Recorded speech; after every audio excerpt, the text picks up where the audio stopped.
So here we are, our 8th episode. Episode 8. 8 weeks. 8 weeks of this thing. That's 2 months. This thing that we call Indecisive Cinema. Cinema with movie podcast. Carlos Hernandez and Jeremy Knight. Hi, I'm Jeremy Knight. And I'm Carlos Hernandez. And we got a lot in store for you. Well, we do, we don't, according to Jeremy. Yeah. Well, we have a lot of movie news this week. Obviously with the Super Bowl, you get a lot of new trailers. Yeah. Oh, yeah. We got a lot to talk about there.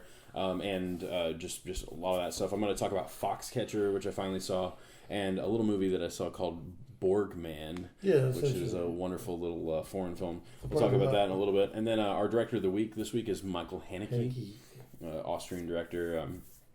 He is known for things like the Amour and Funny Games is probably his most notorious film that he's known for in his filmography. So we're going to talk about all those things, and we actually don't have any television today, so and Carlos can't watch, or you didn't get to see Agent Carter, so sabotage. Girls and Togetherness. I did see Archer, but you're not caught up on Archer yet. No, but I have them all ready to watch. Nobody mess with that. So, yeah, we'll catch up on Archer. Not that we're going to ever do formal reviews of Archer. No, but it's me not and a you show love that you're Archer. going to let's discuss the plot developments of Archer's character. That's not something we're ever going to do. It's a great show, though. Regardless. It is great, yeah. We'll just basically list off our favorite quotes from the episode. It's probably how that would end up going, but... for the time being, I have seen Archer. I'm all caught up on it, but Carlos is still a season behind. Even new episodes? Yeah, I've watched everything. But before we do anything, remember, www.itunes.com. Oh, yes, we need to shamelessly pitch ourselves. We're on iTunes. Go to iTunes, type in Indecisive Cinema. You can if you can remember how to pronounce it or spell it. Type it. You can get it on an iPhone. You can get. There's a podcast app that you probably have never used. You should click on it and type in Indecisive Cinema in the search bar, and then subscribe and review the podcast. Yeah, I like to read the reviews. Do it while you're listening. Just listen to us talk and ramble, and then how many subscribers do we have now? We were over 60 last time I looked. Twice. Last week was 31. 60. Something like. Well, no. Last week was like we were in the 50s. I think we broke 50 last week. That's right. Oh, so it might have been 2 weeks ago. Yeah, we're not doubling. We're not that. I was going to say, Dave. Yeah, we got like 60 subscribers. Your boy Davey. I don't know if anybody's listening to it, but people have subscribed, which is good enough for me. Yeah. We're subscribing. We've got my friends are listening the podcast. You should listen to it. We've got 11 reviews on the podcast. Thank you, Jordan, for leaving us a nice review. Yeah, you gotta check it out. You definitely should all do that. And then if you want to listen to it off our website. It's my name, www.jeremymknight.com. You can get the podcast all off there, and it's got that has all of the previous episodes we've done as well. It also has merchandise like action figures. Yeah, I wish. If you want that, feel free to email me and action figures. I can hook you up with some action figures. Actually, Carlos has a fair amount. I got a lot of action figures. It's like I'm looking to sell some of them. No, but yeah, so we've got a lot of stuff to talk about today. I guess we'll get started with movie news. I don't know. I don't really have a list of an order of what we're going to talk about here, but so I went and saw Foxcatcher today. I was very excited to see a lot of really good independent trailers for things that probably will never make it to a theater near me. Ex Machina, which we talked about a couple weeks ago. Yeah. Again, the trailer played before Foxcatcher. I was really surprised. I was like, oh, sweet. Yeah. That movie's they're actually marketing it, and I think it's being released by A24. The top 25 movies to watch in 2015. Like I said, it could be terrible. I don't know, but I really, it looks like a cool movie. It looks like it's doing something different. Reviews have been good that have from the people who've seen it so far. We'll see, but yeah, it's going to be pretty cool. We've got a lot of trailers this week. I guess we'll move on to those trailers though. Ex Machina. If you haven't seen Ex Machina, it's from the writer of 28 Days Later and Sunshine. Not Danny Boyle. It's the guy who wrote the films. There's the name. There's the name for you people. And so it looks really good. It's a sci-fi film starring Oscar Isaac and Inside. Oh my gosh, I'm going blank. The main character from Frank. Frank. Yeah. What's his name? The Gleason. Ginger. Yeah. Not Brian Gleason. It's like. What's his name? He's from also Harry Potter. It every week. But his name is Dornall Gleason. Yeah, Domhnall Gleason. Weird name, but he's super nice dude, and he's been doing some press for it. Really cool looking movie. We'll see what comes of it, but I'm glad that it's getting some, at least some trailers being released in actual theaters and stuff like that, not just online. So Way to go, A24. Keep releasing good stuff. Oh, that's like that. right. Yeah, the studio. And then so we've got along with that was the upcoming film called Far from the Madding Crowd. Yeah, that's right. Yeah. It's a really weird title. It doesn't look great, but what's exciting about it is it's from director Thomas Vinterberg, who did I think you pronounce it Vinterberg. But he did The Hunt last year, or I think it was last year. Maybe it was 2 years. No, it was last year. Hunt 2014. The Hunt, Jagten is the. I think it's like it's in. I think it's Dutch. I don't know. I don't remember the title. I'm sorry. I'm so sorry. But one of my favorite films of that year. It wasn't like it's not a movie I watch all the time because it's incredibly unsettling. But what a terrific piece of filmmaking! Great performances from everyone. It's a really fantastic movie. It's on Netflix if you haven't seen it. Yeah. The Hunt with Mads Mikkelsen, who's just fantastic in it. It's a really well directed film. Really, really thought provoking and very intense. It's a great movie, so I'm excited to see what Thomas Vinterberg does because I haven't seen anything else from him. I don't think. I think he did a movie. The last movie he did was The Hunt. That's the last one he did, but I don't know what he did before that. I'd have to look up that again. But I'm excited. Like I said, I was watching the trailer. I was like, ugh. But then I saw Thomas Vinterberg, and I was like, "Oh, okay, that's interesting." It looks like it's like a romantic, not romantic comedy. It's just a romance drama set like in like in the 1700s or something, like back in the day. Kind of looks like a Nicholas Sparks novel, or what's not Nicholas Sparks? I suppose. No, that's an insult, but no, it's Pride and Prejudice. Jane Austen. Yeah, that it looks kind of like something like that, but it's from Thomas Vinterberg, so I think he handles characters really well. So in performance, so I'm excited for that. Juno Temple, Michael Sheen, good cast. That one played before Foxcatcher as well. And then we had a couple huge trailers as well. Fantastic Four. Mm-hmm. We're gonna do that last because I think we'll probably have the most to say about that one. Right. Terminator and Tomorrowland, which I think the Terminator trailer did. I think they released that online before the Super Bowl. Yeah. Everything gets leaked nowadays. It's hard to say with the official, but this is the first time I've seen it, so we're going to talk about it now. Okay. Regardless of whether what was or not. the one in between you said?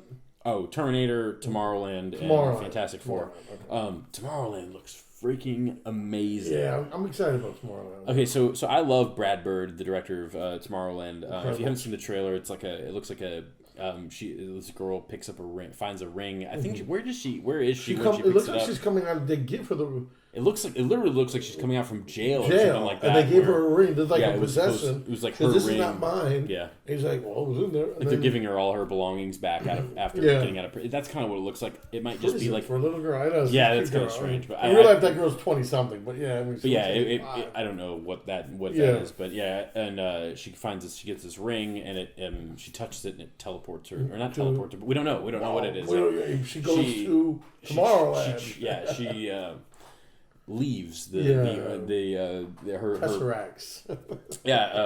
To use all the words of time travel without saying it. And so it looks really exciting. Though it looks like a kind of a fantasy sci-fi. Disney film, and as you all know, Disney had hit with Pirates of the Caribbean based on one of their little things.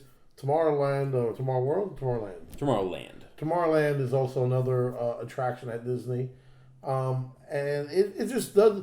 Oh yeah, it's a ride. That's right. It's a ride in Disney, I've never been to Disneyland or World. Holy shit, bro! Yeah, I went to Six Flags. Was my Six Flags was shooter one. Oh my god, I'm going to Disneyland this summer. You can come with us. Dang.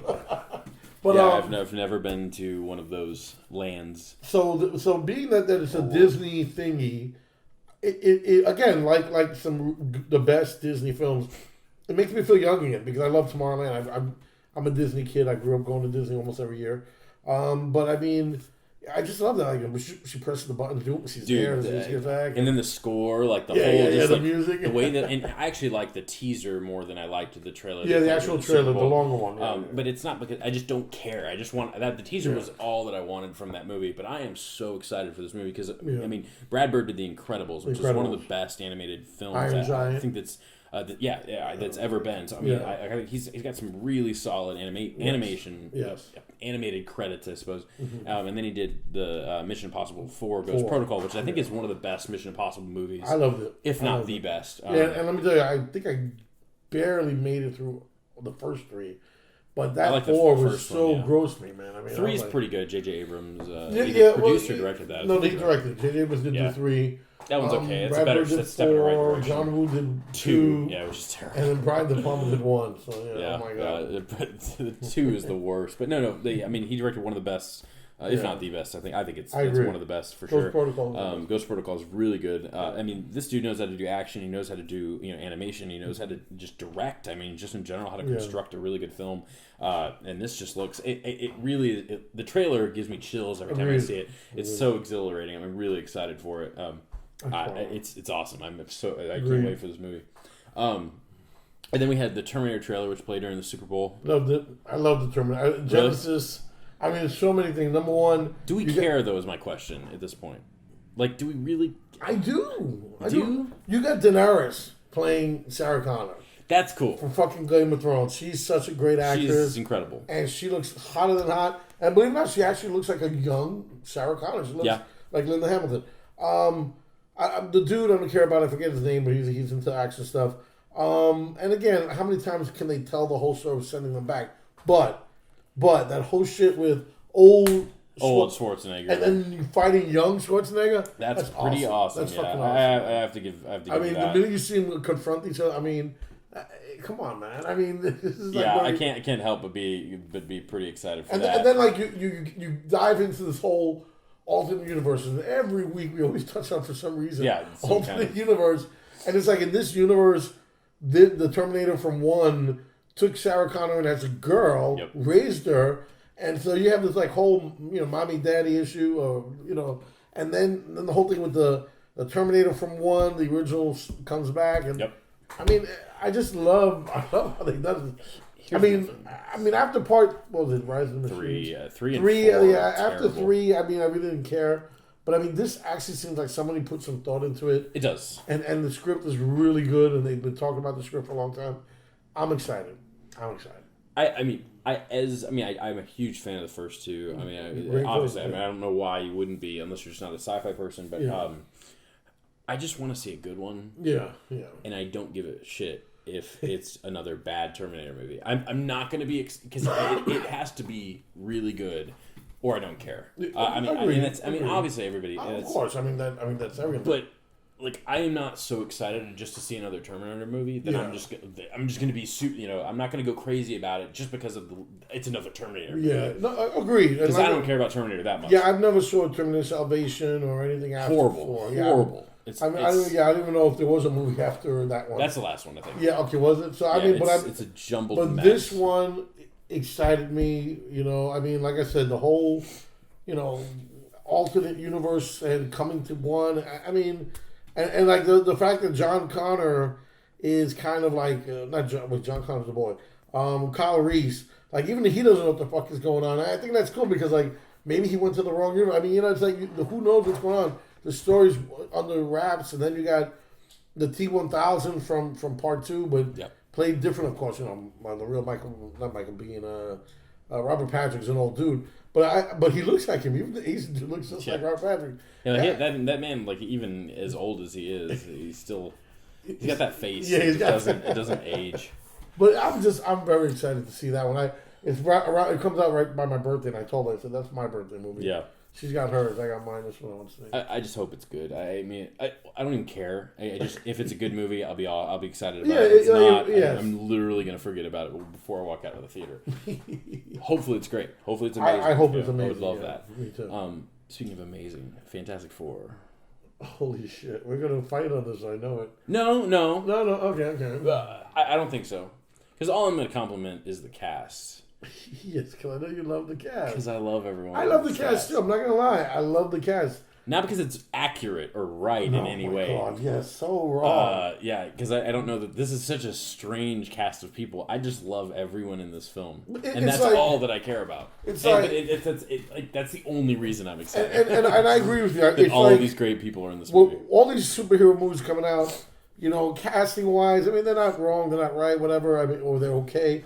But this is like taking, De Niro, Brando, Pacino, and quick, give me somebody else that you dig from the old days. Quick. Anyway, but whatever. Jack Nicholson. Jack Nicholson, and you say, okay, some of the greatest actors of our time, now put them in a movie, a superhero movie, and I mean, at first I'd be like, holy shit, these are the greatest actors of all time, and they're gonna play superheroes, whatever. But it's the same thing. Like you got Jamie Bell. I love Jamie Bell. I mean, he's versatile. Yeah. He's in Oscar-winning films. He's in Jumper. Then you got what's the chick's name? Jumper. The chick's name was good in American Horror Story. But she's been good enough. And she's in she's in House of Cards. House of Cards. That's her role. That's her role. She's very good in American Horror Story, though. Yeah, I did like her. She's in one. So then you have, of course, what's his name? Michael B. Jordan. I just want to chant his name. Fruitvale is one of my favorite films. Fruitvale is great. And then you got finally your boy from. It's all about the Wire, right? And then finally you got what's his name from Miles Teller from Whiplash. And he is good. He's been good in a few movies. He's been outstanding in a lot of things. I don't know. I mean, I don't want to defer the trailer to me. I want to hear what you think first because I'm the superhero expert. But I mean, I'm literally only going to comment on the cast. I'm exactly, excited. And that's what I will comment on the tone of it though. I did not expect the tone that they're going with at all. You're right. It was like this fucking. The Jesus Second Coming. It was like, dude. It's all doom. And I was like, what the hell is going on? The world's gonna end. Yeah, right. Well, again, it follows that. I mean, okay. I think really it's gonna end up being more of a tone like X-Men. Either First Class or Days of Future Past. I think it's gonna end up being that, like darker, but still not like straight Nolan Batman dark. Yeah. I don't think they're gonna. And that's what a lot of people. The trailer is pitched that way, but even like Star Trek had a trailer. Into Darkness had like this really brooding, dark, and it was darker, but it wasn't. It by no means was not. It wasn't. Nolan Batman film, or even like Man of Steel. All of those trailers had these like brooding, epic, dark. I don't think it'll end up being that. Not with this cast. I don't think they're all too young to be taken as seriously as that trailer does. And that's why it's kind of a strange trailer. I started watching. I was like, what the hell? This is that's. It's weird. Like there's the good and bad. I mean, I'll get to it. I mean, definitely, just for watching the trailer alone, it's based on Brian Michael Bendis' Ultimate Fantastic Four, and that's fine.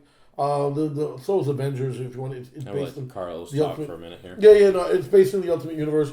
And like I said, what I loved about Brian Michael Bendis is he always starts off almost like Kurt Busiek's Astro City, where it's not about superheroes, it's about people. And you start them off every Fantastic Four book I read up until Ultimate takes place day one. They go on the ship, they go up there, get cosmic rays and bad. This one starts off with, Reed Richards is a boy and how his father treated him like shit. And then it goes into how the Storm, which is another thing, because I still don't know how they're going to do Johnny Storm and Sue Storm, brother and sister, one's black, one's white. Yeah. But how they grew up, with money and prestige. And then you grow up with Ben Grimm. Ben Grimm is a Jewish kid who's always been picked on. And you see that. You see Jamie Bell playing baseball. You see Miles, I guess it's him, with the glasses building something when he's a kid. I get that this is Brian Michael Bendis. I get that this should be an epic book, because Ultimate Fantastic Four is one of the best Fantastic Four stories of all time. But then, like you said, then the whole end of the world thing, doom. You see you don't see Invisible Woman, but you do end up seeing Thing becoming Thing. Yeah, it was cool. You do see Michael Jordan catching flame, and then the last shot with Miles Temple just like throwing his hand out. Yeah. Even though we know that him doing that is when he catches. I think it's Sue Storm before she almost dies, and he throws his hand and grabs her. I mean, it's cool because it's minimal. It's not. It's like. This ain't about the superheroes. This is about this, again, not Nolan-esque version of Fantastic Four, but this is going to be not your daddy's or Carlos's Fantastic Four. And I'm excited about it, but then it's like there's so many things wrong in the trailer. I want another trailer. I want it soon so I can feel a little better about it. Yeah. But yeah, that's how I felt. I mean, I agree with you. It's like the tone is so serious and so dark and so like. And it could just be the trailer though. Yeah, okay, and I'll accept that if it is. That's why I want another one. That's the way they're marketing any action film nowadays. I mean, it's gotten to like a point where it's just a template and they use the same score and then. See, well, these is because Avengers had this great first trailer for Age of Ultron, and the second one was horrible. And if they're going to start off with a crappy trailer and then go into a better trailer, I'll accept it. But right now, Age of Ultron's not showing me anything exciting anymore besides that first trailer. They're keeping, but I hope they're trying to keep it on the wraps. Rather, I'm a huge fan of just the teasers. Yeah, I know. Because I never like to read in. I mean, because I did that with Prometheus, and it's the last film that I'll ever do it with. It was one of those films I watched every freaking teaser and like every interview. I was like, I was so freaking excited for that damn movie. I love Prometheus. It's okay. Yeah. And I was just like, oh, man. That's because they lied to us. Everybody lied to us. They lied. This is the so prequel to Alien, and it wasn't. The only one that I think kind of held up, though, would be, I like the Star Trek Into Darkness, the way they marketed that film. I ended up liking that. But yeah, Prometheus, I was just like, oh, my God, it's so frustrating. It's only funny. Because it did not meet my expectations. Yeah, not because it was a bad film, necessarily. It's got a lot of problems. I like a lot. There's a lot of grid stuff in it. But just... So I've always been kind of a teaser person. I mean, there are times. I mean, really, up until we do the podcast, or like when I've been doing movie reviews, and when I did movie reviews on YouTube and stuff like that, I would pay more attention to it. But for the most part, like when I'm not doing this kind of stuff, I don't really, I like talking about it because it's worth talking about. Mm-hmm. But if we're not hanging out often, then I'm not really gonna even. I'm not gonna prepare for conversation by watching trailers. And shit, yeah. But. What can you do? And I definitely am not like a person that's going crazy generally about news, like every little piece of news. I would like to go in fresh. Yeah. We're going to talk about a movie that I went almost completely fresh into, Foxcatcher, in a minute. But it's interesting. I definitely we need another trailer for Fantastic Four. But I like the cast. I just like that the cast. Yeah, I know you dig that cast. Again, it might be a jumbled mess because it doesn't make any sense tonally to have those people in this movie. I agree 100%. I mean, they're definitely not the Al Pacinos of this generation, but Kate Mara is very good. I think. Michael B. Jordan. They're all great actors. All four. Yeah, it really is. And like I said, I know someone in Marvel sat there and said, "Oh, we can get like great actors," just like I said. And then when they cast them for Fantastic Four, I swear to God, I mean that first. I think it's better though than the last casting of. And other than the race. Somebody told me that yesterday. My brother-in-law told me, "Oh, it's better than that cast." When I put it together, I said, yeah, Jessica Alba's a bubble-headed actress. Granted, though, I mean, she kind of fell off the face of the earth. After that series, really. Michael Chiklis was a good thing, but the prosthetic stuff wasn't that good. Chris Evans, of course, is a better Captain America. And then Ian Gruffudd, who's, doing whatever he's doing. But and then who's the guy from Nip and Tuck played Dr. Doom? And that's the other thing. I don't know who played Dr. Doom. Strange casting. Yeah, it's very strange. You're right. Now you say that. But casting though has been both. It's gone both ways, especially for these superhero films. I mean, like Joker. I mean, Batman, like if you're gonna talk about, it's been on both sides of it though. You've had great like actors and roles that just end up, like a lot of people liked Ryan Reynolds for Deadpool. Well, no, Green Lantern, okay. Just casting wise, and that movie's a piece of shit. So it just depends. I mean, he's going to do Deadpool now. He's a better Deadpool than Green Lantern. Yeah, but then everybody went up in arms about the Joker though, and then we were like, we were all wrong. It's just like we say we're not. And they're both good. I love Jack Nicholson's camping performance, and he was really good. I watched Batman recently. But great casting choice though, regardless of whether or not you Heath Ledger's amazing. He's the only reason why I watched that movie. So it's gone both ways though. This could be a great cast, horrible movie. Who knows? Or it could be great. Let's hope. I hope for great. Also, what the hell? Nationwide, those commercials last night in the Super Bowl were unbelievably distasteful. I mean, I was crying because I'm like, what is this commercial doing to me? Last night was the premiere of a billion commercials about here in America. We do this, and we're innovative, and we like being part of a family, and we like being fathers, and we do good things for the community, and we do this. And then Dove. Yeah, Dove Men's Care. Yeah, it's like that's what happened last night, and I wanted to throw something to the TV for every commercial that had nothing to do with. Yeah, I know. Or like, this land is mine. Like, Jeep. Like, this is these big epic. They're well done. They're super well done commercials. I mean, I don't know. But it's just like but the problem is that 40 different companies showed up with the same idea last night for commercials. Yeah, it was all about fathers and I'm not going to accuse the worst one though was the Nationwide. Well, Nationwide was, especially the drug one. Well, no, the worst was the I would have I would have gone. I would have kissed a girl and got cooties. But if I didn't die, but I died. I'm like, I think everybody was just kind of like, oh, but I was like, what? Like, come on. What is this bullshit? Like, I just have never seen anything more blunt and ridiculous. Today, that was the biggest backlash for Nationwide on Facebook. Don't get me wrong, that's a problem. I mean, like, kids dying at a young age because of accidents. But God, what? You're watching this. I mean, but it's not even that you can't tackle, like, controversial subjects during like an event like that. That's fine. But it's just like, it wasn't even subtle about it. Like, you don't need to have the kid turn to the camera and say, right? I'm dead. What a terrible, terrible way to. I mean, it's just so frustrating. I mean, for those who don't know, I also have a Facebook thing. I live tweet. Yes, that was great. Did you see that? I was live tweeting from the Oscars. It was hilarious. And I was writing it last night. Couldn't look at all of it. Yeah, and Lisa. Carlos live tweeted on Facebook. The Oscar. He live tweeted the Super Bowl game on Facebook. But me and Lisa was good. I love your comment though that you tagged me in though, because I did a Doritos commercial. Yeah, I starred and edited a Doritos commercial with a good group of friends of ours. We were angry that you weren't on there. And we didn't even make the finals. If you want to see that trailer though, it's on my website. Go to jeremymknight.com. Lisa it's on the front page. And Lisa was upset. She was like, "Oh, Jeremy's commercial didn't make it." I was no, we didn't even make the finals. I said that's the one on the plane. Like, I didn't see the winner, but I think ours was better than the ones that aired. And you know what? Yeah, there was. And I'm not saying that to be pretentious. No, you're not. I don't understand though. I didn't see. Granted, I didn't see all 150 entries, but Pigs Fly was ridiculously stupid and unoriginal. And the one on the plane, it was funny. Okay. That was better. It was funny, but I mean, it's still not better. But it's a single gag, and it's not. That's what I'm saying. It was a. And again, and he's not being pretentious. Like I said, I love Jeremy. I love his work. Your commercial was better than those two, no doubt. The only thing is that the plane had a pretty good production value. That'd be the only thing. I mean, but ours did too. Why? I don't know. He was on a plane. But it's hard to get a plane. Even a set, it's hard to do. That's no excuse hard to get a plane. Yeah. They won because they won a plane.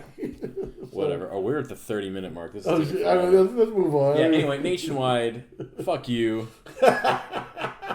Nationwide is on your side. Stop it. Stop it with these stupid commercials. Whatever. The one with heroin was oh my god. That was the worst. That was so heavy-handed and awful. Taste. I mean, the one where they had the girl like run like a girl. Yeah, that's not good. a bad. That's that a good way. Good. I cried too. That's a good way to do a controversial topic in a exactly. commercial. I called my daughter over to watch it. I said, "Mommy, look at this commercial. That's the good stuff. That's what the stuff." I mean, and you can do the kid dying thing, but do it in a different way. Like, it's so whatever. Break the third wall. I'm dead. Fourth wall, bro. You got the wrong wall. Hey, bro. Like third wall is like to the right of the camera. Like talking to somebody offset. Anyway, Super Bowl happened. Seattle, you just failed me. Oh my god! I guess I'm from Chicago. I'm a Bears fan technically. I'm not really. I like football, but not because I like a specific team. The Pats. I'm a Blackhawks fan. Go Blackhawks. Go Blackhawks. We're still in it. My Cubs will never win the World Series, and my Bears are looking pretty pathetic right now. So I was rooting for Seattle last night just because everybody hates the Pats. Yeah, everybody hates Tom Brady. Unless you're a Pats fan or a wannabe Pats fan. Everybody, no, in New York, from New England, yeah. no. I know, that's what happens generally. But yeah, no, everybody's Seattle for just Seahawks. Seattle just. Imploded. I mean, just God. At that last day, almost had it, bro. Give it to Marshawn. He wants all the Skittles. Give him his Skittles. He earned them. Biscuits and gravy. Did you see that one on Key and Peele? Biscuits and gravy. Yeah. I don't want to get fined. Biscuits and gravy. No, yeah, whatever. We're just gonna forget about last night, but just as a whole, other than Jordan's mother makes really great cookies. We have a friend of mine. Oh, your friend? Jordan Reeves. What kind of cookies? John's roommate. Yeah. And just chocolate chip cookies, but they are badass. What does she put in there? I don't know. Chocolate chips. It's the chocolate chips. They're so good. She laces it with chocolate chips. They're these great chocolate chip cookies. What are in them? Chocolate chips. But no, yeah. Anyway, that was the only highlight of the night. That's my high. We're done with movie news. That is it. Except for we did skip over this. I'll briefly mention it. Amanda Peet apparently told David Benioff, the creator and co-founder of Game of Thrones, that Game of Thrones was a terrible. I'm sorry. Right. I was building suspense and I ended up screwing it up. That Game of Thrones was a silly, stupid idea. What? Amanda, I love you. You're great on Togetherness. I'm loving you're one of my favorite characters in Togetherness.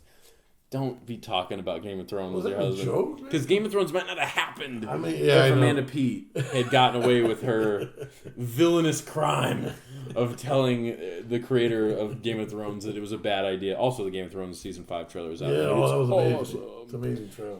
We will do Game of Thrones week to week, no, definitely. and it'll be a big discussion when we get to that part of the year. Because there's lots of stuff to talk about in Game of Thrones every week. But yeah, whatever. We're going to move on because we are past the 30-minute mark. Yeah. Thankfully, we don't have television to talk about today. Yes. So we're going to move to Foxcatcher, which I saw this week at AMC. I did not expect. We worked out. Jordan. I brought Jordan, the one I just mentioned, along, and there were about 10 people in the audience. I've never seen a quieter, drier, slow movie. I've never in an audience of 10 people. This movie.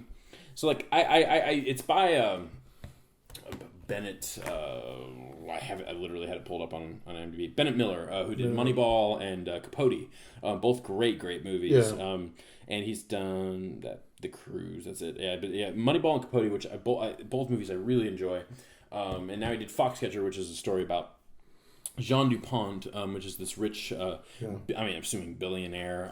Multi-millionaire. Basically, if you don't know the story, don't look it up. Please don't do that. If you're gonna see this movie, don't look up any of the real life info on it. I did not know that going in. Yeah. But basically, Jean Dupont and Dave Schultz, I think. Mark is the younger brother, played by Channing Tatum. Dave is the older. If I mix that up, I'm sorry, but Dave is the older brother, played by Mark Ruffalo. Basically, Mark Ruffalo and Channing Tatum in the film play real life gold medalists. That Jean Dupont, this billionaire who supports wrestling, asks for Channing Tatum in the movie, but in real life this happened. Asks for Mark Schultz to come and basically train on his property and become the next, the best, wrestler in America. Oh, it's a wrestling movie. I don't know if I mentioned that. They're gold medalists in wrestling. I think in I don't remember what year it was. I think it was 84. Well, 88 is the last year. But it begins in 84. It begins in 84, though, that might be wrong. I don't know. But yeah, anyway, Jean Dupont invites Channing Tatum to come and train on his property because he supports wrestling. He supports America and, what wrestling as a sport does for America in terms of, pride and in terms of just, I don't know, he's one of those people that's like, Go America. And so he's willing. He has a lot of money. He's a spoiled, rotten brat. We'll get to that in a little bit. But basically, he wants to support this, and so he finances Channing Tatum, or Mark Schultz finances his training process and wants him to be the best. So that's the movie. Issues happen. So I have no idea how dry this movie would be. I mean, it's a sports movie, and it's by the guy who did Moneyball, so I knew it wasn't going to be a movie about the sport. He's never made films that are really about the events that happen so much as they are the characters, which is why I like this film a lot. But it's just kind of his style. But I mean, this is the slowest movie I've ever sat through with an audience. I mean, I'm not saying this is a fault of the film. Three people walked out. Jordan fell asleep. And I was glued to it the entire time. And it's one of the strangest movie experiences I've had, because I was sitting here just looking over my shoulder everybody hates this. There's no one in this theater that likes this movie. But I found it really, really fascinating, and it stuck with me for a long time after I watched it. It's not a movie I ever want to watch again, I don't think. And it's not. It's really. I know. First, because I think once you know what happens, the movie moves so slow. Yeah, the way the spoil. There's no spoilers so far here, and we're not going to do spoilers. On no. I don't want to do spoilers, I'm trying even to though it's to a see real what event. happened. But yeah, but go on. If they build up. So basically, so you have like in Moneyball, you have this sports story about somebody who wants to become great and whatnot. Same with in Moneyball, and what Michael what Bennett what's his name again? Director. I'm getting static again. The static is back, Carlos. Bennett Miller. So what Bennett Miller does, though, is rather than focusing on the sports and making a pretty engaging, interesting, well-directed sports movie, he focuses on the characters and he fictionalizes a lot of elements. Some of the real life people had a lot of problems with this movie. They said that a lot of the things were false in it. But what I love that. I love that he goes in and says, I'm going to make a sports movie that's not about the sports, it's about the people. And I'm going to choose an interesting perspective on these people. Basically, there's something that happens in this whole fictional story, or not fictional, in the real life story of Mark, Dave, and Jean Dupont. I'm not going to spoil what that is, but basically, I'm going to catch my breath here and think about the way I want to phrase this.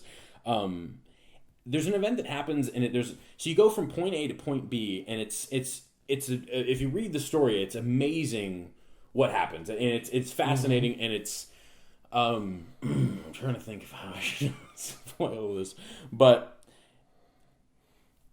what Bennett Miller does is he looks at it and says, how the hell did this happen? And he goes into the homoerotic relationship between Steve Carell and Channing Tatum's character, and this is an angle that was argued about by Mark Schultz himself. He was basically like, no, that was John DuPont was a great man. That's not true. None of that happened. But the movie though is like, this is what I'm going to focus on is this weird kind of relationship that developed between these two people, and it's not quite a father-son relationship. It's almost more a sexual relationship, and there's basically as the film goes on, Jean Dupont wants to become more involved in the process, not just a financer or like a producer of Mark Schultz's training. He starts to want to become kind of his leader or role model. He wants people to respect him as like this person that had something to do with this man winning the gold. Yeah. Basically made it about him, and it gets to a point where this movie becomes horribly, disturbingly creepy and sad, in a way that's really terrific. I walked into this movie, I was like, this is a true story. And the places that he goes in terms of just analyzing these characters is really bold and daring, I think. This is a really slow movie that I think it could be about 20 or 30 minutes could be cut from the first act. It's like there's certain scenes I'm like, I get what you're going for, but you need to speed up just the pace of this. It's really dry. But I think the script is so well written. These characters are really fleshed out, and there's a lot of sadness underneath all three of them, and just delivered with great performances by Steve Carell and Channing Tatum and Mark Ruffalo, who I think is just fantastic in it. A lot of really great performances. A lot of just really, I mean, he does a lot without saying, what like the characters are thinking. There's a lot of just like it's so quiet and slow, but like it allows you time to kind of focus on like where the characters' eyes are looking and where just the subtle movements and things like that. There's a lot of nuances in these performances, which is, I mean, just a testament to great direction by Bennett Miller. But yeah, I mean, I think it's a really great film that it's a really bizarre twist on a non-fictional story. And I think it's not really an emotional movie because I feel like you're kind of detached the whole time, but it's got some really just terrific performances. I'm really glad they got nominated. I actually did not know. I went into this movie thinking it was one of the Best Picture nominees. I didn't realize it didn't. I think it got nominated for Golden Globes. Is why. But I mean, I think it should be nominated for screenplay and director for sure. Not necessarily for Best Picture because I think it does have some flaws in just the pace of it. But this is a terrific film. I really think it's great. It's not one I want to see again, but I was just enthralled by the performances and by just how unusual, how bizarre and strange the dynamics between these characters were. Really impressive, really surprising, because it was a movie I wasn't super excited about, but I definitely like it a lot. It's just an admirable effort. So that's Foxcatcher. I love Moneyball, so this is a great, and Capote is amazing. I think you'll hate it because I think it's really slow. You bastard. I love Capote. I never see Moneyball. Moneyball's really good. I'm a huge baseball fan. Unfortunately, I'm a Cubs fan. We never win, but I just love like the watching people do their jobs in a movie like Moneyball. Just it's fascinating to me. And there's some really good wrestling stuff. If you're a big wrestling fan, this isn't necessarily. It's not. I mean, you get like really great sequences of wrestling, but they're so scattered throughout this really long, just drawn out movie that it's not. You're not going to go into this going, oh yeah, I love wrestling. This is going to be an awesome wrestling movie. You're not going to get that out of it. It's really a disturbing film, I think, and just know that going in, because I think if you're looking for that, I think it really delivers. Yeah. Anyway, I'm going to move on. That took a while. I'm sorry, but you're very good. I enjoyed that. But now I want to see Foxcatcher. I don't know. It's not a movie I'm going to recommend because, like I said, a lot of people walked out. It was one of those movies that was like you could hear people just eating popcorn in the back, and I'm like, I didn't have it was so quiet in the theater, and it's like there's no score really to this movie at all, and I admire that though. Like I love just because I was so surprised by the fact that this movie is in theaters. I don't know. I was really quick. I don't want to. Then what was Anthony Michael Hall doing in that movie? Anthony Michael Hall. I'm trying to think who he played. Or Sienna Miller. Who was Sienna Miller in the movie? The wife of Dave Schultz. She's good in it. Anthony Michael Hall? Anthony Michael Hall, I don't remember what he did in that. I'm sure. He's here in the credits. Oh, he's not really in it a lot. He's actually in. He's only in a few scenes. That's what do you play? It's a very forgettable performance. I think he plays like one of the people that watch over the grounds that Jean Dupont lives on, like the whole, because he's got a huge property out in the middle of nowhere, and he's just one of the people that he brought like Channing Tatum to the place where he was staying and stuff like that, and kind of explain the way things work around there. That was it. Yeah, very very minor role. Yeah. But I wouldn't give him Mark Ruffalo and Channing Tatum and Steve Carell are just all out of this world good in this movie. Yeah. Everyone else is just gonna because the other performances are so strong. But, and so I also watched. That was one of the movies. I only watched a few movies this week. I did a lot of prepping for our Michael Haneke talk, and so I watched a couple of his films. But then I saw Foxcatcher, and then after that I saw a little movie that I love so much, Borgman. This movie's awesome. Okay, no, it's not awesome. That's not the word to describe it. This is a perfect movie to talk about during our discussion of Michael Haneke, because I think it's a movie that basically the premise of it is these four men arm themselves with shotguns and like axes and spears and stuff like that, and they walk out into the woods hunting homeless people that live underground in the woods. So that's the opening scene. Okay. Our main character, Borgman, lives in this underground shelter and gets attacked by these men and escapes and basically is looking for shelter. And he goes to try and find like a family that he can go and stay with that will allow him to take a bath or something like that. Just allow him in. And you don't know what his motives are. You never find those out, and that's what I love so much about this movie. Basically, he knocks on a couple rich people's doors, and they turn him away. And he comes across this family and the wife and husband. I don't know any of their names. It's a foreign film. I believe it's the Netherlands. I think so. I think it's Dutch. I don't know what they speak over there. I'm sorry.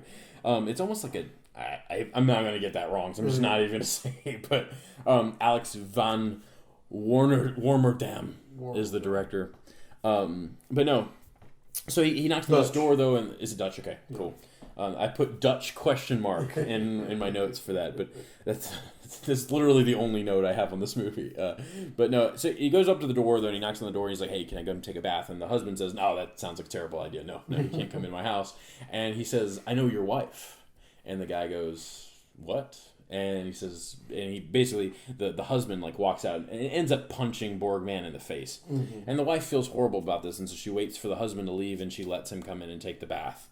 and she agrees to let him stay in like their garden house, and basically he starts invading the home in subtle ways. Like there's like these scenes where he pops up and he's reading the kids bedtime stories and stuff like that, and like all the kids kind of love him, but they don't really talk about him. And this movie plays out like a fable. It's kind of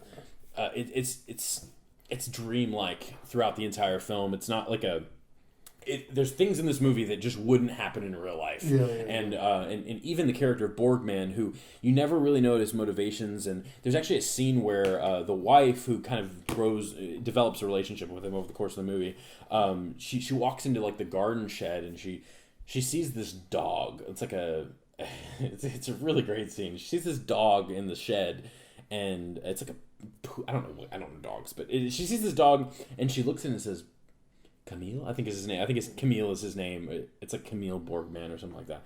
And I could have got that name wrong, but Borgman's the only name I know and remember.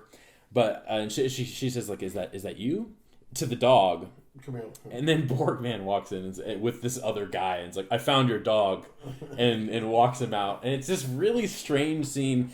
But I feel like the character of Borgman is almost more a symbol, more so than it is like a real person. And like throughout the film, like he could almost not be a person, and it would make sense in the context of the movie. And I think that scene kind of it's a great example of that. Just that you know, I don't know. Borgman is just he's this strange person that you know nothing about, and I think it's so fascinating throughout the film. But basically, dark things start happening, like.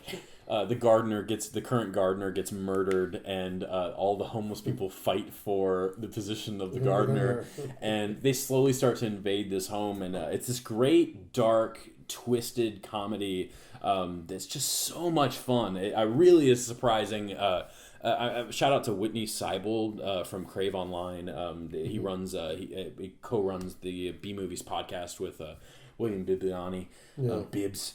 They have great podcasts if you haven't listened to B Movies podcast, but he recommended Borgman, I believe, on one of their shows.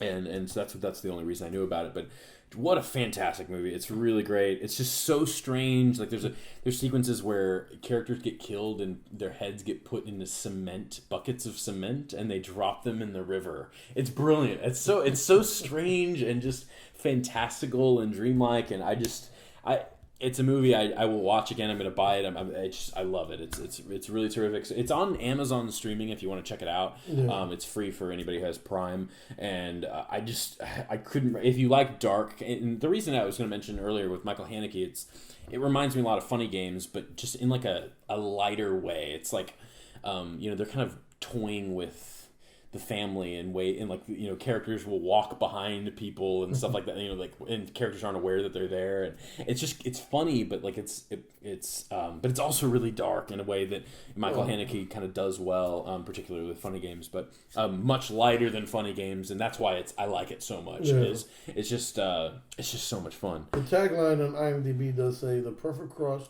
between Dogtooth and Michael Haneke. Dogtooth is an interesting comparison. I don't know that I agree with that. Dogtooth is a weird Greek film about a family that basically have kept all of their children from the outside world, and it's really great. I think it's just amazingly weird little film. I guess like in the way that it's kind of dreamlike, I guess that's a fair comparison, but I would compare it more to Funny Games, but in a lighter fashion. So I don't know, but I think it's really, really terrific. If you're into movies that just don't necessarily explain everything, but just are a lot of fun and dark and funny, and just it's really good. So that's my streaming pick of the week, and also just a full recommendation for me. I think it's outstanding. So now we're gonna get to Michael Haneke. This went pretty late, pretty long. Yeah, I told Carlos, I was like, this isn't gonna go that long. And then we spent 30 minutes on news. That's what we get. But let's get to Michael Haneke. Yes, we're not going to talk about all of Michael Haneke's films because he's made like 12, and I haven't seen probably 5 of them. We're going to talk about Funny Games, both of them. Caché, which is hidden as the American title, I believe. I don't know if Caché is... Is hidden the American definition of cachet? I don't know. I don't know, but when in New York it was just cachet. Gotcha. I like cachet better. Why? Cachet is better. There's no reason to have American titles for anything. That's stupid. Anyway, and then the White Ribbon I'll briefly mention, and then Amour. Those are the main ones we're going to talk about today. What do you think of Funny Games? The original. The original. I guess we can talk about both of them at the same time because they're very similar. Okay, so I discovered Michael Haneke. Believe it or not, when I got to Texas, I mean, I knew of Funny Games. I knew of the remake. I'm surprised you hadn't seen Funny Games until then. Yeah, it was like I got here in 2011. You love like dark movies. Yeah, so I read it. I do too. I read the comment, and it's funny because when we first got it and put it on Netflix, they were back to back. You'd see the 1997 cover with the hood over the boy's head, and then you would have the 2007 cover with Naomi Watts' face. Yeah. And I was like, are they the same film? And I looked, and I was like, okay. Mm-hmm. And I watched it. I watched it that way, back to back. I watched 1997. Actually, the original poster is the husband in the original film. It's kind of his. It's a profile of his face, which looks identical to the remake's cover. Yeah, but then I think the alternate cover though of the child with the bag on his head is dark and scary. It's genius though. Yeah. It's yeah. And I saw it one night with me and my brother-in-law. He came over and.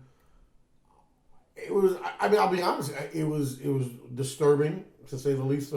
Yeah. Again, I mean, I already said this before. I think I said it on the show, but me and Jeremy have had this talk about The Strangers, and yeah. I think out of all the films in horror films, I'm a big horror buff. I grew up on horror films.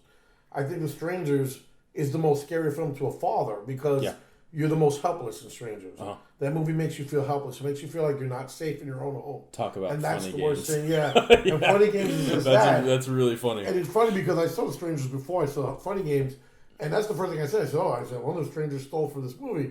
But I mean, literally, it was just these... They're very different, though. I love The Strangers as well. No, of course. These movies are different. But it made me feel the same way when I watched Funny Games. The first one, the 1997, the German version. Is it German? It is German. Okay. Yeah. It's funny because all of his films, because they switch languages. Yeah, and Amour was French. Yeah, and she was kind of like. But Amour was shot in Austria, too. I think. Yeah, so it's like I have no concept of he's foreign. Yeah. Well, he's Austrian, I thought. Austrian, but again, let's not. But I don't know. Let's not get into that because a lot of people think that Austrians were Nazis as well. It's so strange, or not strange. It's not strange. I just don't know. Like throughout this list, it's like making a note of each language. Yeah, Schwarzenegger's Austrian, and his grandfather was a Nazi. Yeah. So I mean, that's where this whole thing came from. But anyway, and I got the same feeling, like these two guys, and it's funny too the play on names. Peter Thomas Fatty. Yeah. That's the chubby one. And in the remake played by he's a good actor, that kid. Oh my God, we'll get to that. He comes and it's kind of a very awkward scene with the eggs. And, which is and it's like, it's funny because like now when we were on we watched this one, I'm like, oh, that's game number one. But it's like, back then you don't see what's going on and it gets so awkward to a point where like the scene is going on too long. I know, but then it becomes really uncomfortable. Then it's like, and I'll be honest, like it made me feel similar. It made me feel helpless when I saw the first one, and it was just like, once they came inside and they broke the father's leg, it was over. From there, I was like, that's how I felt. I was like, the father can't do shit. The wife was this frail, ugly-looking girl. The little boy, the skin and bones. And I didn't realize the father was the guy from The Lives of Others. He's on the cover. Yeah, that's right. Yeah, I forgot about that. He's terrific. Yeah, he's really great in that movie. So I'll be honest. Sorry, a little side note. No, that's fine. I was on my IMDb going, oh, duh. Yeah. So, that's what just happened. But that's what it was. It was like this movie, and it's like The Strangers, where they drive off and they'll just look for another home. Yeah. Which the sequel was just announced. That's another news to throw in. It's announced it's coming out next year. That's exactly what happened. They'll just go on to the next home. And it's do like, you have any eggs? Yeah, do you have really? Ending? Yes, and I just. And I loved it. I love it. You do love it, okay. I do. I love it. Because I think you could say all of those things and then say, I hate this movie more than anything. And that's what's so fascinating about this movie is because you could say like, oh, I love the scene with the golf ball when he throws. He goes, why do I have this golf ball? That is. But then at the same time, you can say it's the most despicable thing I've ever seen in my life. So I have to say there's a lot more to love than there is to hate about this movie. I think it's very mixed on Rotten Tomatoes. It's like Alonso Duralde gave it a half star on Rotten Tomatoes. It's like nice. But on why? Both of them. Well done. Well done, sir. No, the reason is because the movie provokes you to turn it off many times throughout, and that's why a lot of people hate it. Yeah. It's like Michael Haneke is making a statement. There's several scenes throughout the film where the main intruder, who's so good in the movie, the main creepy skinny guy with the short hair, black hair. Yeah, the dark hair, which was different in the remake, but yeah, that's Paul. Yeah, he's great. He turns to the camera and says he breaks the fourth wall a lot. He breaks the fourth wall, not the third wall. He breaks the fourth wall and says things like, "Do you think they'll make it to the morning?" Yeah, I love that. And that's incredibly pretentious to a degree. I mean, I can understand somebody. I don't think that, but I can understand somebody going, "Oh." What a snob. Like now you're going to turn to the camera. Because fourth wall breaking can be kind of pretentious. It's just kind of how we view it generally. But in this case, I think, though, it is genius because I think it does take it to another level where because when it first happens, it's questioning why. It's with the dog, cold, warmer. And like he turns to us, looks at us, and smiles. And he winks. And then looks, horrible. That's a disturbing scene. Because that dog, I don't know what that. So like what I think though that it does is it says Michael Haneke's going, this isn't okay. So why are you watching it? I think that's why. Okay, people do say that, yes. But I think that's great though. Yeah, agreed. And that because it's so much better than just taking it as a straight like this is just a horrible movie about this home invasion. Do you feel that way? Do you feel that way? No. I feel like it's Michael Haneke saying, "No, you're gonna watch this for as long." Apparently, there's an interview where he says, "Like you're only gonna watch this movie for as long as you need to watch this movie." Yeah. If you love violent films, this is the movie you should watch because it's pointing at you and saying, "Why are you watching this?" Mm-hmm. And that's okay. I think that's fair because I mean. Why do we like these horribly violent, disturbing films? And that's but I think it accomplishes a lot though because it is an intense, brutal, not necessarily violent in terms of there's no graphic violence other than one of the most horrifying shots in a film I think with the son. I have actually seen up until that point. I think I had something to do one day. I watched it and I didn't know what it was, and I knew a lot of people hated it, but that was about it. I got to that shot, and that shot lingered with me. I didn't remember any of the rest of the film though. I don't know if I fell asleep. I don't know what happened. So it's been a while since I've seen it, so I rewatched it this week. I did a lot for you guys this week, by the way. I watched 3 Michael Haneke films, including Funny Games. Like, what a miserable week in cinema for me. Oh, but yeah. And it's funny because I'll be honest, like I said, I knew it was all downhill from there, but I was shocked to see with the boy. Yeah. And then the balls to hold it for 12 minutes is, I mean, and what I love I can't say I love this movie because it's a horribly terrible thing that happened. It's not a movie I enjoy necessarily, but I think it's really effective at what it does. You have like this wide shot of basically the intruders kill the son. Yeah. This movie came out 20 years ago. Yeah, so that's it. Your ass out. Spoilers. It's past the 5-year rule. Yeah. And if I spoiled that for you, good. No. But even then, it's still terribly disturbing. And I knew it was going to happen. I sat there and watched the whole 12 minutes of it. Because you're looking for... what I love, and this is something Michael Haneke does really well, we can complain about how boring it is. We'll get to that in a little bit. But we're going to go long. But not Funny Games. Funny Games is not boring. No, Funny Games is not boring. It's intriguing. Although I think once the intruders leave, not because they're not doing terrible things, I do think it comes to a halt. A halt, because we want these guys in there. Yeah. And they're so diabolical that you want them there. But still, the story's still there. They're trying to get away. They think there's a chance. I love that. And that's another genius thing that he the game continues. It's like, well, guess what? We're back. And then it's genius. And you just get this like 12-minute shot though, where it's and I love that Michael Haneke does this because it allows you to take a second and go, no, I'm going to pay attention to what's on the frame. Yeah. And you start looking for, like, the father's hidden behind the couch. Yeah. And you can only see, like, the top of his head. And he starts just bawling. And then the mom kind of crawls over to the son. Yeah. But first, for, like, 2 minutes, they just sit there. Yeah. In shock and fear and just, and it's heartbreaking. I mean, it really is. And then she cries for her son. And there's that scene later on where the husband cries as well. Yeah. But that 10-minute shot is just, it's one of the most horrible things I've ever seen in a movie. And it is. I have to applaud what a terrifying piece of cinema this is. I think that shot alone is impressively terrible. Yeah. And it forces you to, like, I think because of the fourth wall breaking and stuff like that, Michael Haneke is saying, no, watch, choose to watch this, but still, if you're watching this, why are you still watching this? Yeah. And he does the biggest F you to the audience in the third act when she goes to grab the gun and shoots Fatty. And the other guy, the other intruder, goes, "Oh no! Where's the remote? Where's the remote?" Grabs the remote and rewinds the movie. Let me tell you, that blew my mind. That blew my fucking mind. See, I wanted to applaud it at that point, though. This is horrible. These are horrible things. But Michael Haneke's going, nope. That's not gonna happen. No, this is going to be exactly what you think it is. Yeah, exactly. So why are you still watching it? Again, I think, and it's daring and it's bold, and I think it's just an impressively courageous piece of filmmaking. And then you have like the line where they say, "Why won't you just kill us?" And he says, "But that will." I wrote it down. Pleasure. Is like. Why don't you just kill us right now? He says, don't forget the entertainment value. We'd all be deprived of our pleasure. Yeah. And then there's a great line later on where he's like, we're not at feature film length yet.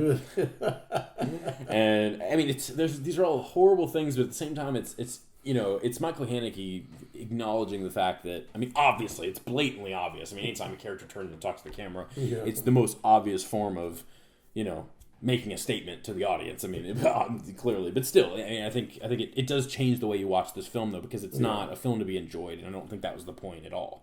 But I do understand. This is not a movie I'm going to show to my parents. They're going to sit here and go, nope, not watching this. It's not a movie I don't know that it's a movie you enjoy, though. I would like to see that reaction. That like, if you did say, Dad, Mom, tell them about. Let's watch this movie. Well, no, just say, listen, I want you to watch the movies and see how far you can get through. It's like watching Gummo. Like, how far can you get through Gummo? Oh, my God. It's like, Gummo. It's a test, it's a challenge. But the whole time I was like, nope, I'm going to finish it. You can finish this. But then I think it has a genius ending, and I think it does.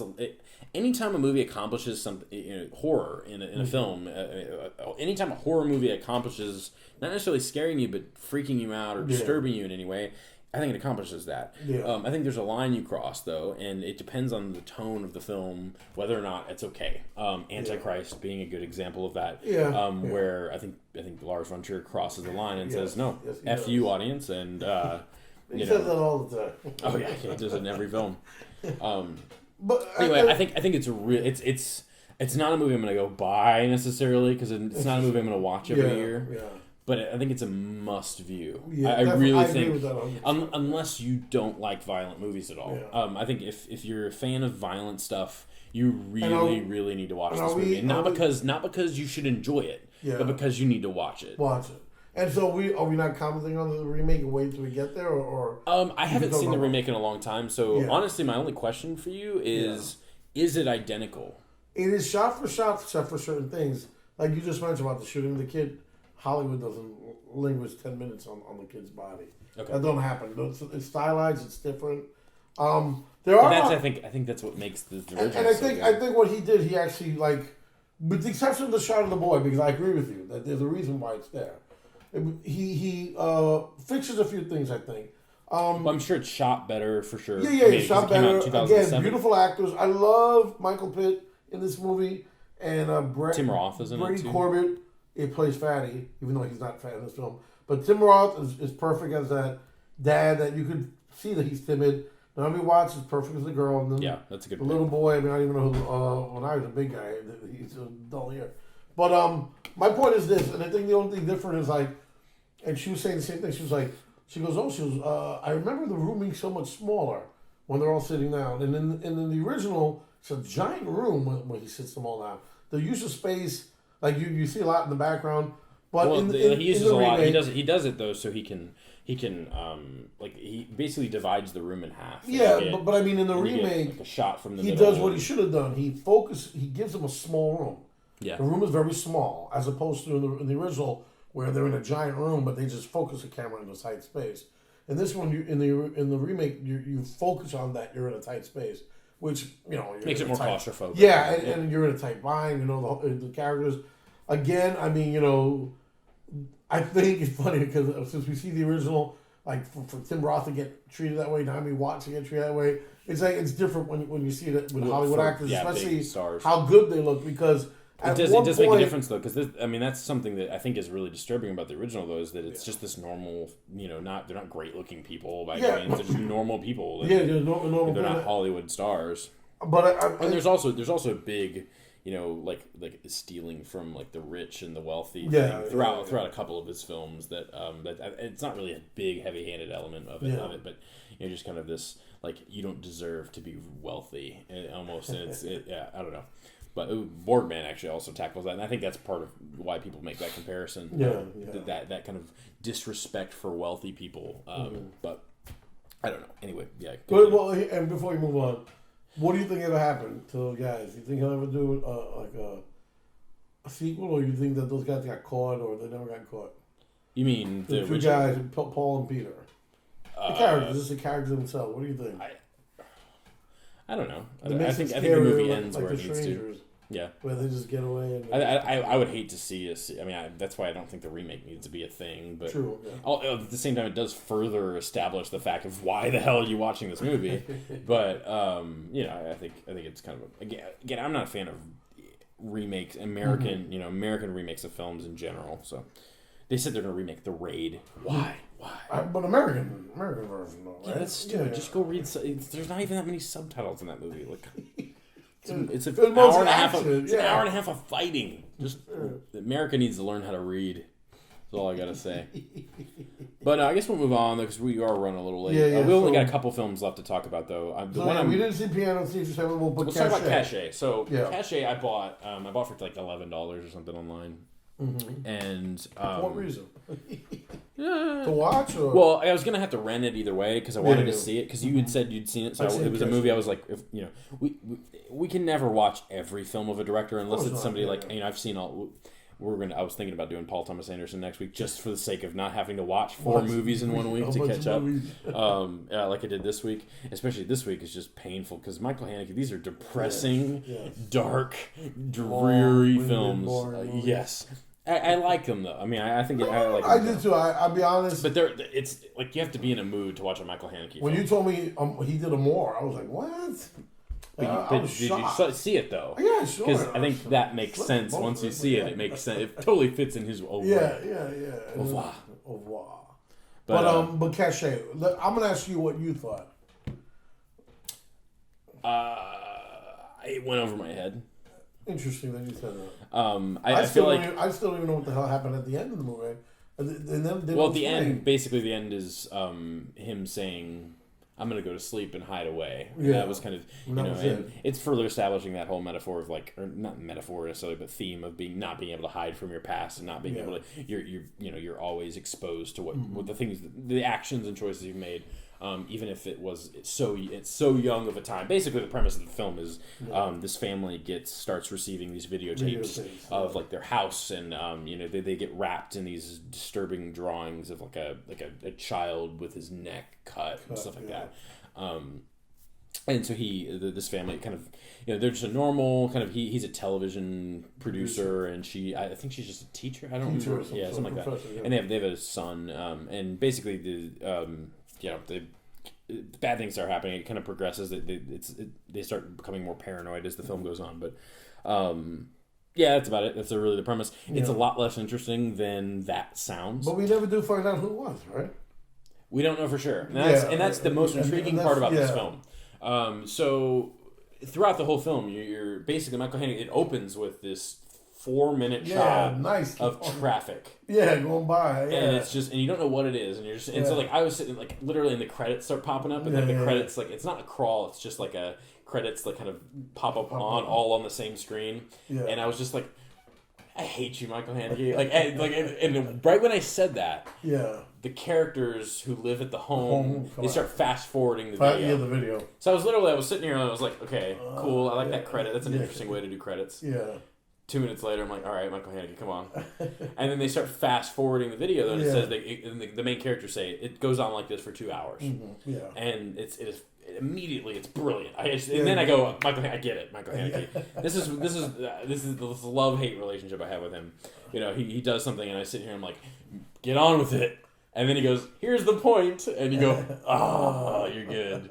But no, I really admire him as a filmmaker. I just have to say, because of exactly that reason. You know, he tests your patience and then says, here's why I did it.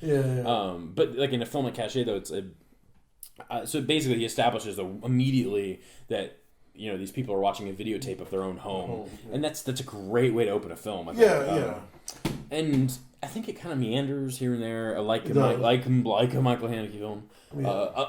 Funny Games being the exception, but I think it's about like you go through the entire movie not knowing who did it, and you never find out. And that's a spoiler, but who cares? It's more than 5 years old, so we're gonna spoil this movie. You never find out, and what I think though is so great about it, the fact that you don't find out ever, is you spend every frame analyzing every piece of frame. And what's so impressive is that the movie gives you no information about what happened, and I think that's really interesting, and it further kind of establishes that whole concept of paranoia and how sometimes you make more out of a little thing, and that's why these videotapes, they never really get super disturbingly violent. The picture is pretty violent, but it's not. The tapes never get closer to the house. They never like.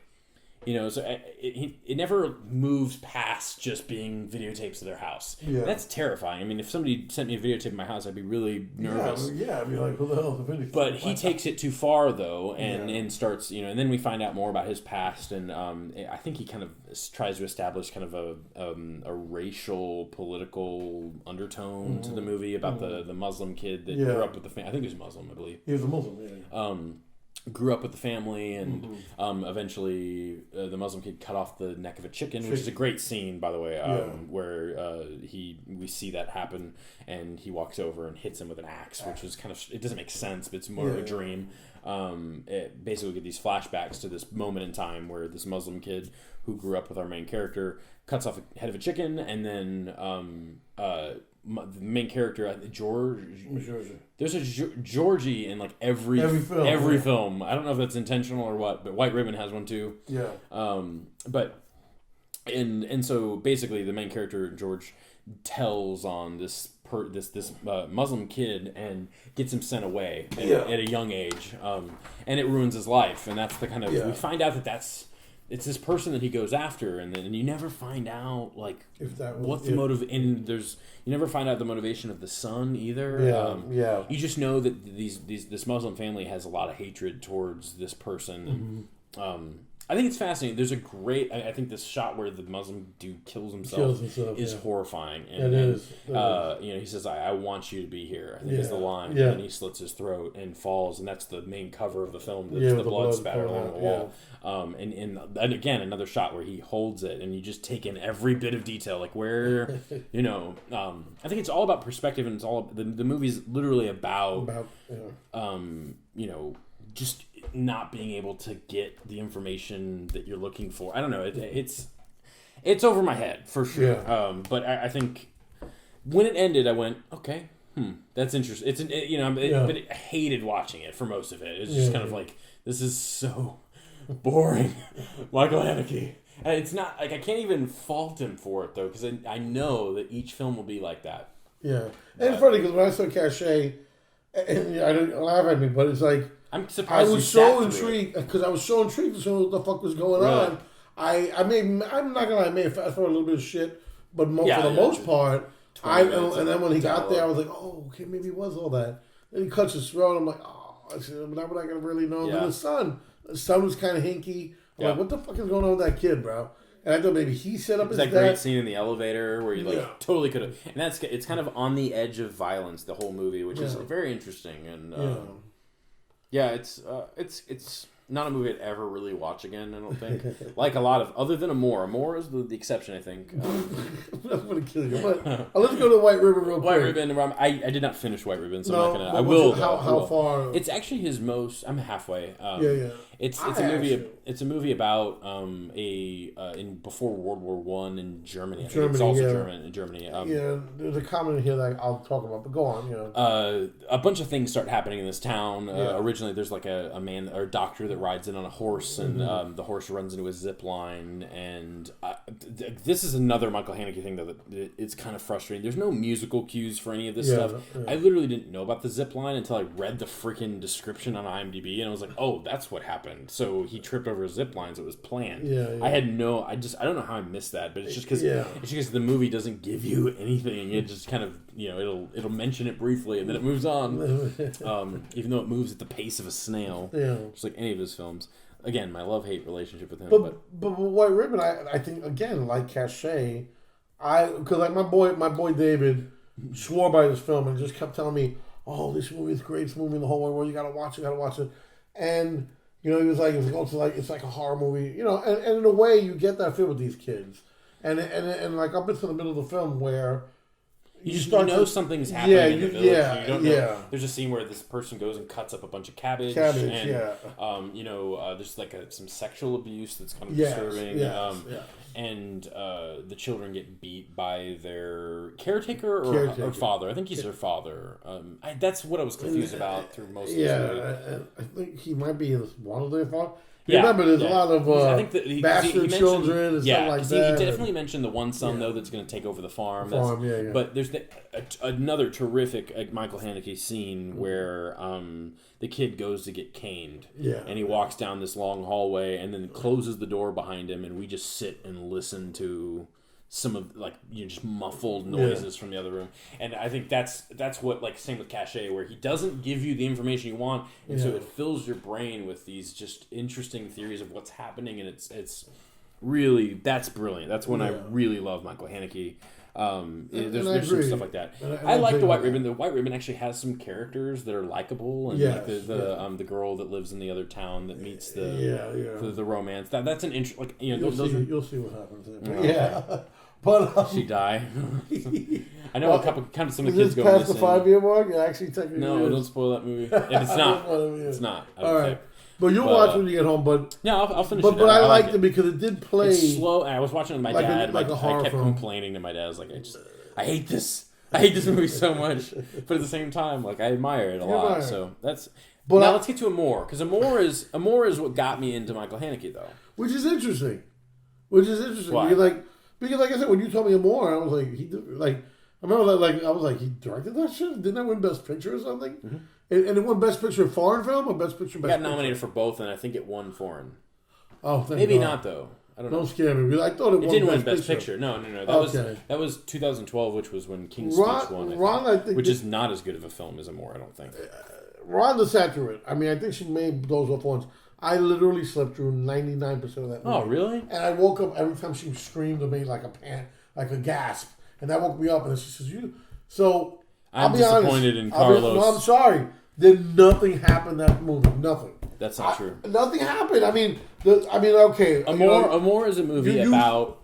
He does establish love. You see this couple, and they're a very sweet old couple, and in the beginning, kind of bitter though. Yes, him is very angry. They're both kind of bitter. But she is because of her career.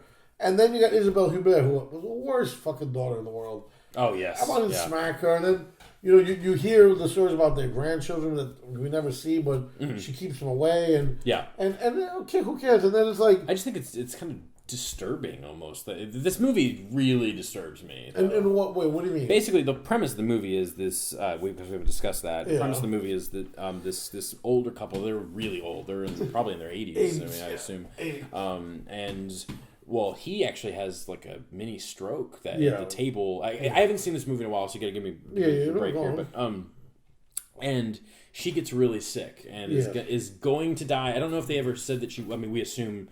Well, she becomes like what do you call it? Bedridden and just bedridden. She has some type of Alzheimer's thing. Yeah, she starts forgetting things, and then she loses the speech, and then he gives her a beating, which was fucked up, But then after that, like the next scene when So the movie though is about taking care of someone who is on their deathbed, especially at that age though, where you've grown so bitter with life that you're just literally waiting to die, and you're stuck, in this apartment. Because I think this movie is really claustrophobic in that way. Like, and that's why I think the whole dove thing, or is it a dove that shows up? Yeah. This thing that again it's a pigeon, that shows up and kind of it escapes and it leaves, and by the end of the film, that's what happens. He breaks free of this, marriage in this. It's not really a spoiler because this isn't really a spoiler movie. I don't think we're not going to talk about the thing that happens. We're not going to talk about that. Almost did, but I mean that's the Michael Haneke thing that happens. It's really. I mean, the whole movie, though, is about just like the way that this man handles the situation, and that's been done before. I mean, it has, but I think it's so tender and sad, and there's my favorite scene in the entire film, and one that like I admire so much is a scene where he's sitting in the room listening to music, and I think it's a piano playing, and I don't know if it was off a record player or stereo. I don't remember, but. He's sitting in a room by himself listening to this happen, and he turns towards the piano at the other side of the room, and it's a flash. It cuts to a flash. It doesn't really cut, but it's she look, and it's I love the way it's edited though, because it's done. It looks like it's all in like the same time frame, but it's really him thinking back. He looks over to the piano, and she's playing the piano, and it's this again a great Michael Haneke scene where this is like when I love that he holds shots for as long as he does. She plays an entire 3-4 minute song, and she's so alive and so just excited and joy, and like she's just overjoyed about life and about this music, and she's so enthralled by it, and then it cuts back to him sitting alone in the room in the quiet, and I think it's just devastating, and it's such a fantastic scene. I think the movie's worth watching for that scene alone. There you go. It's an arty film for him. I mean, I don't know. I mean, and it's just a cool scene. I mean, it's a good scene. But again, I mean, I'm start tearing up here. It is. It's a really nice scene. I agree with you, but still, it's like I'm a man. Men don't cry. I keep saying I cry all movie. I cry all the time. But no, this was a movie that brought me to tears. And especially from going from funny games to this, from a movie so detached from reality and from the human condition to something that is so tender though and really accurate and sad. And actually, literally the day after I watched this, my grandmother passed away. And she was actually in literally the same situation. She got real sick and was bedridden, and my grandfather took care of her up until the day she died, which was literally December 10th. It was the day after I watched this movie. And I just think because I actually have a situation that literally is identical. That's why you feel for it. I mean, but that happened after I saw the movie. No, but you do tie the film together to what? Yes, but I cried before it ended. Before this happened. But you had something tied to the film. Well, but I think it says a lot though about the accuracy and I just think when you can capture that really well, and I think it's I don't know, it's not a movie for everyone. I mean, I will say that it's not, and it's mostly nothing up until the ending. And like I said, what happens, and then I did like the surrealism at the end. You have, and again, I said that you would hate this when I gave it to you. Because remember, the movie opens with the end, and then it ends with the end, and then I still quote because because you don't want me to spoil anything, so I'm like. No, we're not gonna spoil it because I can't. But I'll ask you afterward. But again, I questioned. I was like, well, Cardinals, come on, you've done surrealism before. But I still didn't get it. I still didn't know if what happened, and then what happened to him, and then the ending is basically surreal. It's very ambiguous. Yeah. Okay. So, and that's that you can take that pretentiously if you want to. Yeah. All right. I mean, that's fine. It can work or not work. I honestly think that there's so much in it that I wasn't really tied up in what happened. I think what happened makes a lot of sense, and that's all that matters to me. It's really a dark movie, and it's depressing. But it's I think it's really a piece of art. I think this is his. I think it's his best movie. It's the movie that shows he generally cares about what he's doing. I think the most. I mean, the White Ribbon's taken very seriously as well, but this is the one that I just think is.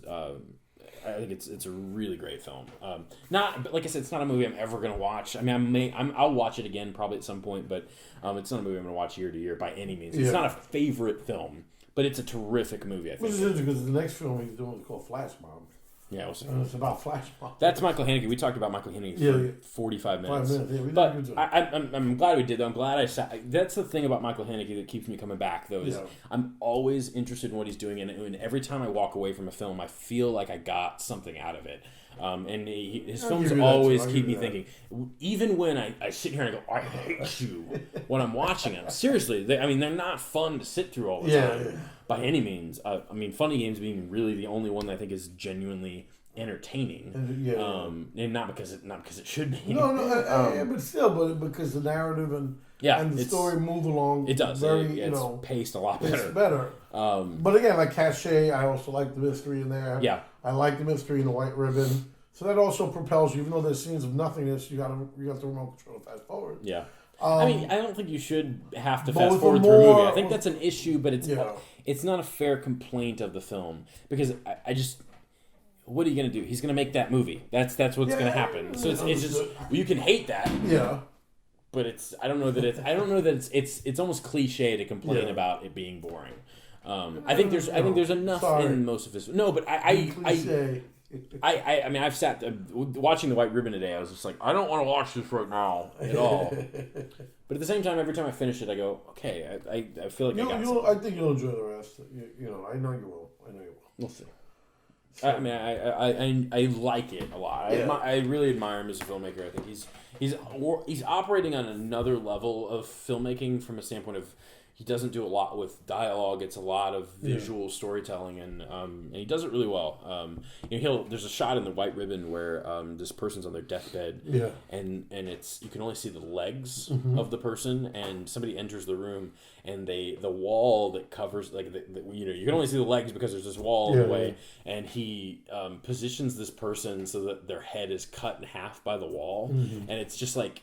He cuts you off from being able to see everything that's going on in a way that I really admire that. So that's Michael Haneke. Yeah. I think if you're into filmmaking, you need to see every film that he's ever done. And I think it's this week has proven that. I think if you like movies a lot, it's not necessarily a movie you're going to love or like, but it's a movie that you should. These are all movies that you should see. Yeah. Because I think they all bring something, even if you don't enjoy them. I agree. Film isn't always about entertainment. I mean, it's also art, and I think his films I think they capture that. So, I agree. Sometimes they're tediously, painstakingly boring. But I can appreciate it. Yeah, no, agreed. And in talking today, I didn't realize. All the movies that he's done and how many movies he hasn't that I enjoyed. And how similar they all are, in just style and kind of. This is a good director for like a director of the week type thing, just in terms of. It's a good director to go watch all the stuff of. I don't know if that makes any sense. That's not a real sentence. No, it was.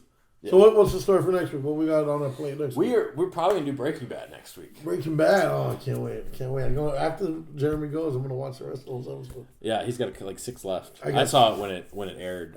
We're gonna do Breaking Bad. I don't know if we'll do a director next week. We should probably pick one. We could do. Well, remember we'll do Breaking Bad, then watch Better Call Saul, so you can see the first episode of Better Call Saul. I mean, we can just do Breaking Bad episode. Yeah, I mean, is that okay? Is that okay with you guys? Fine. I mean, I don't know. They might be like, "What?"